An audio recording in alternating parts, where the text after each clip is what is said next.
भाई साहब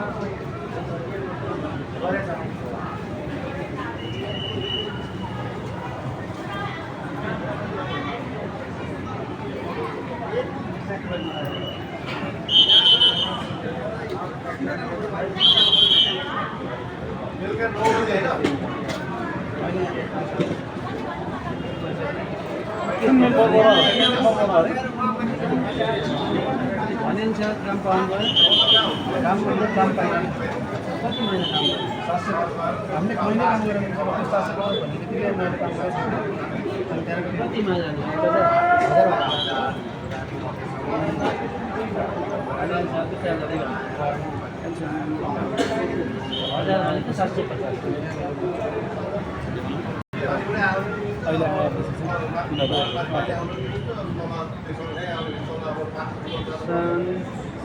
इन्टरनेट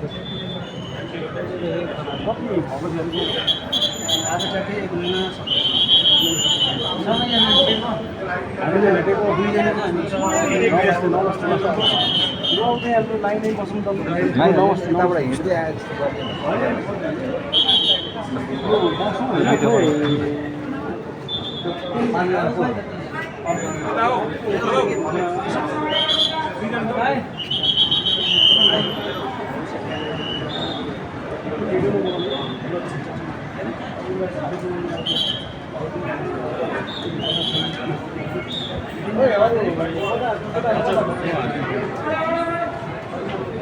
खै त तीनजना मात्रै हो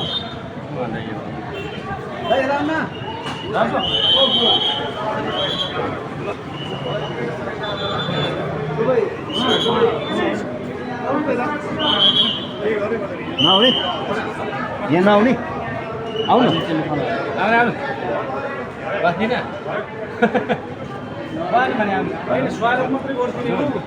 यो स्वागत मात्रै गर्ने क्या यो खदा मात्रै लाउने हो स्वागत गर्ने भने के केही अप्ठ्यारो छ अप्ठ्यारो छ भने अब ठिक छ फेरि पीडितको त्यसको काम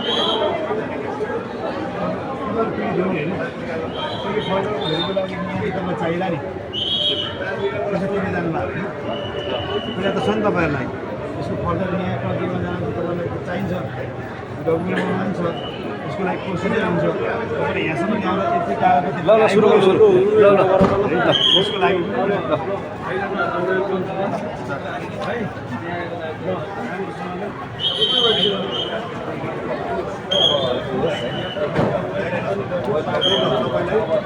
आइपुग्नु भएको छ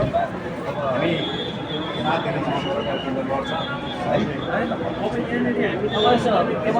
कति पैसा तिरेर जानुभयो 170 भनेअनुसार तलब पाउनु भयो है भएको थिएन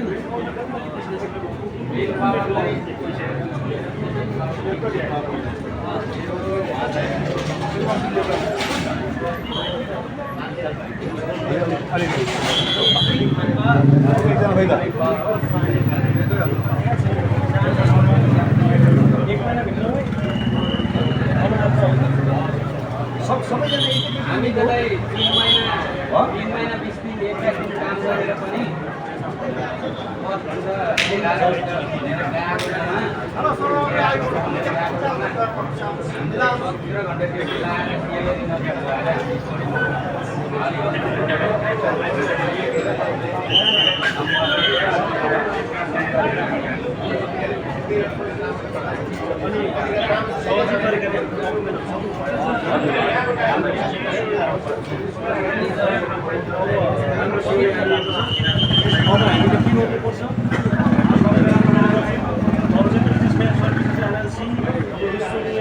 टिम अनि हाम्रो सरकार केन्द्रले अब के गर्नुपर्ने उहाँको भूमिका हामीले निभाइसकेको छौँ। हामीले सकुशल उद्धार गरिसकेको छौँ। बिजनेसम्यान सर्भिसेस हाम्रो हामीले भूमिका निर्वाह गरेको छौँ। अब यहाँको चाहिँ हामी लडाइँ सरकार केन्द्रबाट हामी लड्छौँ। केसम्म गर्नुपर्ने हुन्छ पीडितहरू आफैले भन्नुपर्ने हुन्छ। भोलि हामीले बनाएर भोलि भनेर हाम्रोबाट हुँदैन। भोलि पीडित बोल्दैन भने हामीलाई पनि गाह्रो हुन्छ कानुनी भन्दा माथि गएर हामीले काम गर्नु मिल्दैन भोलि मात्रै अन्त म त आज नि बोल्छु त्यो कुरा त मेरो त जुन मलाई पठाउने दलालीलाई र मेन पावरको जुन एजेन्टले मलाई पठाउने एजेन्टलाई र मेन पावरकोलाई समातेरै मलाई पैसा लुटाउनै पर्छ मेरो पैसा चाहिँ उल्टै पऱ्यो दलालको नाम सिक्यो दलालको नाम थाहा छैन मलाई पठाउने दलाल ब्याजमै भन्नु होला 36% ब्याजमा होला ब्याज सहित मात्रै होइन मेरो त उता काम गरेँ पैसा त उठाउँछु नि 3 महिना पऱ्यो नि मलाई त दिँदै दिएन 3 महिना 21 दिन काम गरेको सेलेरीमा पाएपछि काम कसले गर्छ भन्नु न 11 घन्टा भनेर गएको ड्युटी गर्नलाई अनि 17 घन्टा खटेर काम गर्न सक्छ 3 घन्टा हामी दिएर गर्छौँ तर यो लड्दै गर्दाखेरि चाहिँ भाइहरू नै सबैजना चाहिँ एउटा